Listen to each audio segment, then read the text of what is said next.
세계가 전염병으로 몸살을 앓고 있습니다. 비교적 건강했던 우리나라도 최근 며칠간 다시 힘들어졌습니다. 이런 와중에 세계 경제를 멍들게 하는 또 다른 변수도 여전합니다. 미국과 중국 간 갈등이 식을 줄 모르는 상황입니다. 간밤에 미국이 추가 제재를 내놨고 중국은 미중 무역 협상을 깰 기세입니다.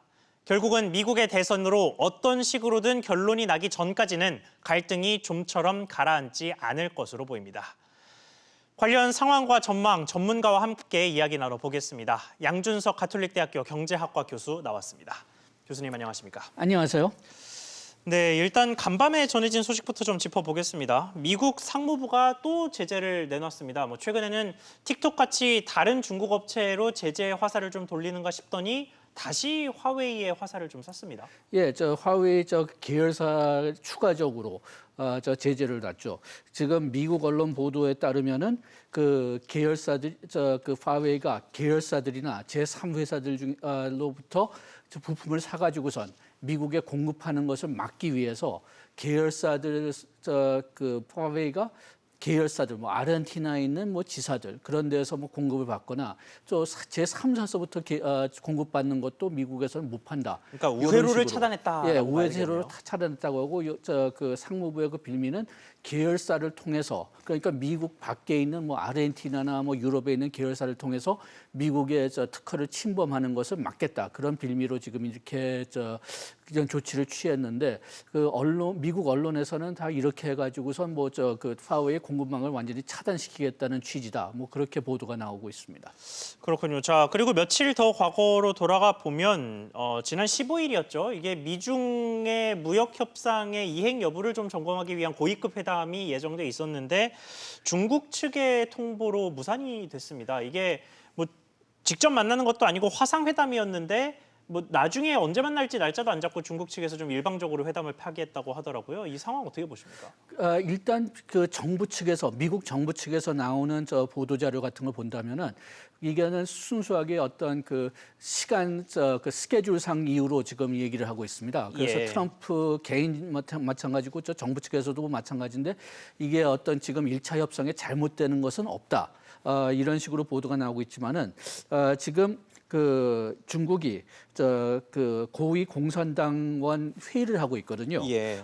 그런데 거기에 그 협상 대표자들, 중국 측의 협상 대표자들이 그 회의에 참석을 해야 되기 때문에 그렇기 때문에 그 회의를 좀 지연시켰다. 그렇게 해서 요거는 그 두 국가의 합의하에서 이루어졌고 1차 그 무역 협상 그 진행 사항에 대해서 어떤 이상이나 서로 어떤 마찰은 나타나지 않는다. 이렇게 지금 미국 정부는 이렇게 지금 보도 자료를 내고 있고요. 그 뉴욕 타임스 같은 데서 보면은 이제 그 실무 내용들에 대해서는 어떤 문제는 없지만 이게 순수하게 어떤 그 시간 그 스케줄 마찰 때문에 이루어진다고 얘기했고 또 CNBC 측에서 나오는 것은 이게 중국이 틱톡이나 위챗이나 화웨이 제재 같은 것도 좀 얘기를 하고 싶은데 요거는 USTR 관할이 아니거든요. 예. USTR 관할이 아니니까 그러니까 좀 USTR도 좀 여기에 대해서 좀 지금 회의하는 것을 조금 좀 거북히 생각한다. 이런 보도도 있었고 그 다음에 또 그 일부 그 미국 언론의 보도로는 지금 중국이 에너지나 농산품에 대한 수입을 좀 가속화시키고 있거든요. 예. 그러니까 늦게 할수록 좀 그 PR상으로 좀 잘 보이지 않을까.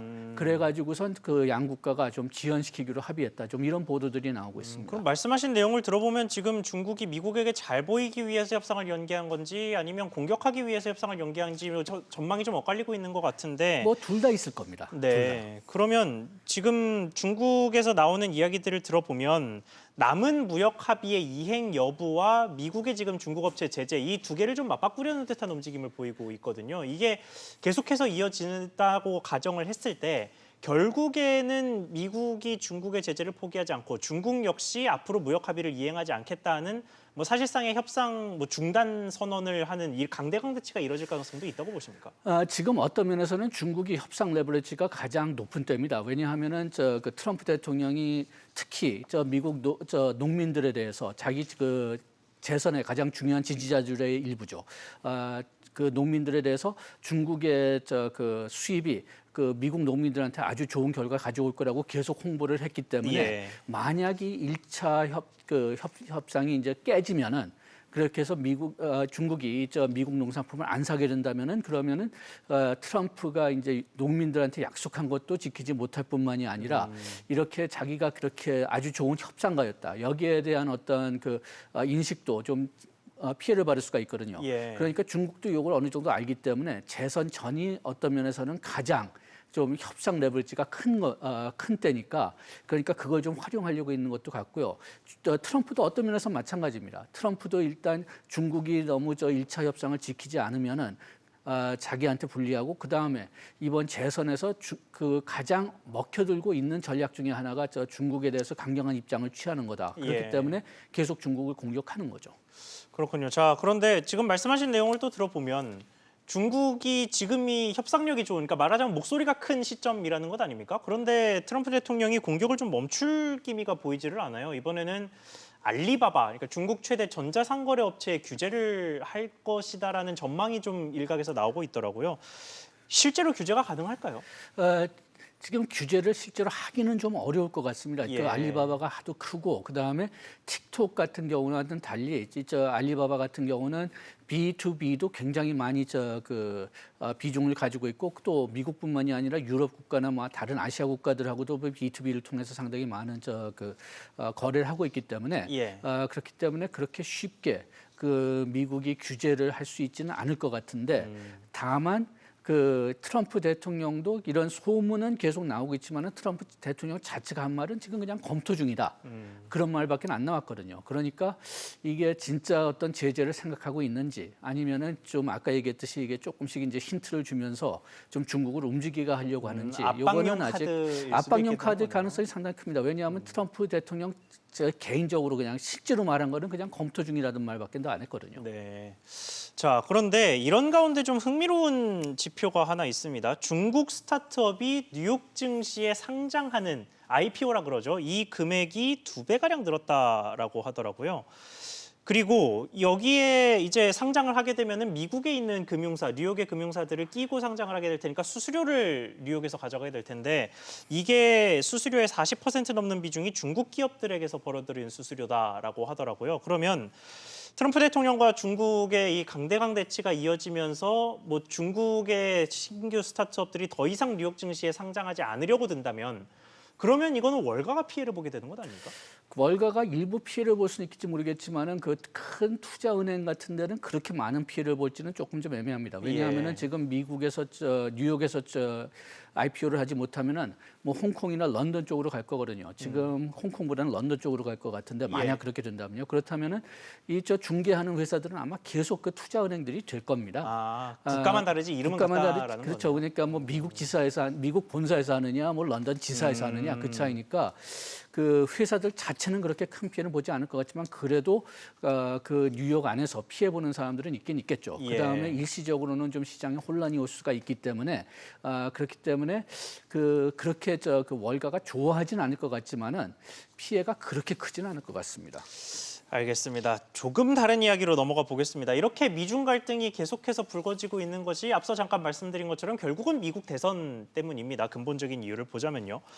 자, 미국 대선 상황을 좀 짚어보면 최근에 트럼프 대통령의 동생이 사망을 했죠. 그러면서 민주당에서도 약간 정쟁을 좀 자제하는 이런 식의 움직임을 보이고 있습니다만 뭐 시간의 문제가 됐을 뿐 대선은 예정대로 열리게 될 테니까 다시 또 공방을 이어가게 될 텐데 이런 가운데 민주당 전당대회가 시작이 됐습니다. 지금 전당대회 분위기 좀 어떻게 보고 계십니까? 지금 민주당은 완전히 지금 오프라인으로 하고 있습니다. 예. 온라인으로 하고 있습니다. 예. 완전히 온라인으로 하고 있기 때문에 조금 좀 이렇게 전당대회를 할 때는 그 전당대회 하는 당의 지지도가 굉장히 올라가는 게 보통이에요. 그런데 지난번에 카말라 해리스 부통령을 후보로 선임한 다음에 지지도가 많이 올라갔다가 예. 최근 보도 보면은 그게 좀 지지도 성장세가 조금 둔화됐다 뭐 그런 보도가 좀 계속 나오고 있고 뭐 꺾인 수준은 예. 아니긴 합니다만. 꺾인 수준은 아니에요. 그렇지만 좀 지금 전당대회 하는 차원을 본다면은 조금 좀 실망적이 아닌가 좀 그런 게 좀 그런 추세가 좀 보이고 있는데. 그런데 요거는 일부러는 이게 계속 온라인으로 하기 때문에 좀 그렇지 않느냐.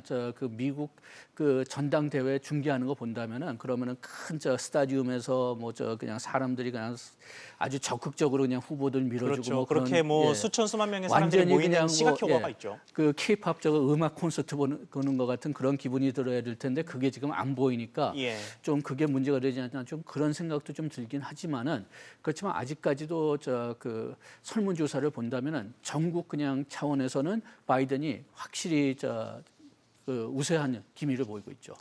그렇군요. 자, 지금 앞서 잠깐 언급하셨습니다만 이 카멜라 해리슨 부통령 후보 지명이 된 이후에 이 지지율이 참 많이 올랐어요. 이 해리슨 후보, 부통령 후보의 덕을 민주당이 많이 보고 있다. 이런 식의 분석도 좀 나오고 있던데 일단 좀 어떤 인물입니까?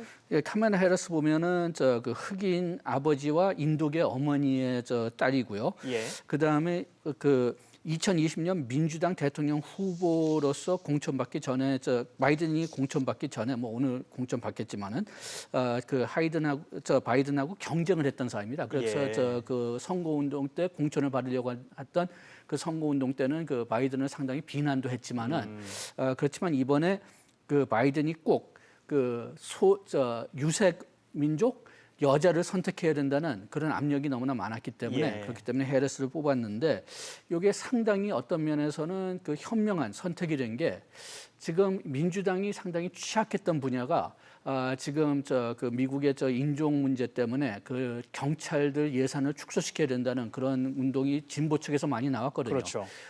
그게 중도층에는 굉장히 좀 불리하게 그렇게 보입니다. 중도층은 경찰 축소시키는데 그렇게 찬성하지는 않거든요. 그렇죠. 그런데 이 해리스를 보면은 그 원래 검사 출신이에요. 그래서 1990년서부터 2003년에는 캘리포니아주 지방검사실에서 검사로 활약했고 그다음에 2004년서부터 2011년에는 샌프란시스코 지방검사장 요거는 선거직입니다. 미국은 네. 검사장이. 그다음에 2011년부터 17년 사이에는 또 캘리포니아 주지방검사장으로 갔고 거기서 상당히 강경한 입장을 취한 게 있어요. 그래서 어떤 면에서는 미국의 극진보파들은 해리스를 그렇게 좋아하지 않았어요. 잘못 뽑았다고까지 얘기했는데 그렇지만 이게 오히려 그런 그 경찰 중도를 좀 염려하는 그런 중도층에서는 이게 좋은 초이스로 보인 것 네, 같습니다. 트럼프 대통령이 가지고 있던 뭐 질서의 수호자 이미지 이런 것도 좀 가져오는 효과가 법치주의 있겠네요. 이미지를 이제는 공격할 수가 없게 된 거죠. 네, 그렇군요. 자, 그리고 이 흑인 여성이라는 점, 그러니까 카멜라 해리스 후보가 흑인 여성이라는 점을 가지고 트럼프 대통령이 좀 공격하려는 듯한 제스처를 취했다가 오히려 역풍을 받고 좀 물러서는 이런 일이 주말에 좀 있었습니다. 이게 결과적으로 민주당이 호재가 됐다고 봐야 될까요? 결과적으로는 호재를 봐야 됐다고 봐야 될 것 같습니다. 왜냐하면은 그 아까 얘기했지만은 유색인종 여자를 뽑아야 된다는 압력이 상당히 컸는데 잘 뽑았고 그 다음에 조금 좀 한쪽 그 해리스의 그 상원 의원으로서의 그 투표율을 보면은 굉장히 진보적으로 나왔지만은 예. 그렇지만 아까 얘기했지만은 검사 출신이었기 때문에 상당히 법치주의에선 강하다 그런 입장으로 취했으니까 일부적으로는 그 민주당의 진보파들을 좀 만족시켜주고 그 다음에 아까 얘기했던 중도층의 법치주의에 대한 그 원함을 또 채워주고 그래가지고선 상당히 그 바이든한테 그 유리하게 그렇게 적용됐다고 봅니다. 그렇군요. 자, 그래서 일단은 민주당으로 유리하게 돌아가는 것 같습니다만 이게 트럼프 대통령이 초선할 때도 사실 트럼프 대통령의 승리를 점쳤던 곳은 별로 없었죠. 그래서 상황이 어떻게 될지는 좀 앞으로 지켜봐야 될 것 같은데 자, 이게 미국 대선 또 미중 갈등 여기에 코로나19 상황까지 이 세 개의 변수가 복합적으로 돌아가면서 국제 정세에도 참 많은 영향을 미치게 될 것 같습니다. 그래서 일단 이 세 가지 변수를 놓고 봤을 때 하반기의 글로벌 정세는 좀 어떨 거라고 보십니까? 지금 일단은 지금 현재 현황만 본다면은 유럽과 아시아, 특히 중국은 지금 경제 회복세에 있거든요. 예. 그렇지만은 미국이 회복되지 않으면은 경제 그 본격적인 회복은 이루어지지 않는다고 저는 보고 있었는데 그래서 미국이 그 제대로 이제 그 코로나 독감을 잡을 수 있느냐 없느냐에 따라서 남은 금년 그리고 내년 초에 그 경제 추세가 보여질 그 결정될 거라고 보고 있었는데 예. 지금 약간 좀 제 생각이 좀 바뀌어가고 있는 게 지금 예. 코로나 독감이 좀 악화되고 있단 말이에요. 그렇죠. 미국뿐만이 아니라 뭐 유럽, 우리나라, 뭐 청정 지역이라든 뉴질랜드도 다시 생기고 있으니까 만약 그렇게 된다면은 만약 여기 계속 심해진다면은 다시 선진국들이 락다운하고 셧다운 들어갈 수 있지 않을까. 또 우리나라도 지금 갑자기 지난 그 일주일 동안 심해졌잖아요. 예. 그러니까 세계가 락다운, 셧다운 들어가면서 또 우리도 3단계 내지 그런 식으로 셧다운, 락다운 들어간다면은 그러면은 굉장히 어려운 경제가 되지 않을까. 뭐 물론 아직까지 그 올라가는 추세가 금년 초에 비해서는 그렇게 심하진 않으니까 예. 이런 위험을 좀 피해 나갈 수 있을 가능성도 상당히 크지만은 그렇지만은 만약 온 세계가 갑자기 이렇게 다시 그 코로나 독감이 심해진다면은 좀 상당히 염려되는 면이 있습니다. 그러면 결국은 치료제와 독감이 중요한 변수가 되겠네요. 결국은 백신에 달려 있죠. 알겠습니다. 네, 오늘 말씀 여기까지 듣겠습니다. 지금까지 양준석 가톨릭대학교 경제학과 교수와 이야기 나눠봤습니다. 교수님 오늘 말씀 감사합니다. 고맙습니다.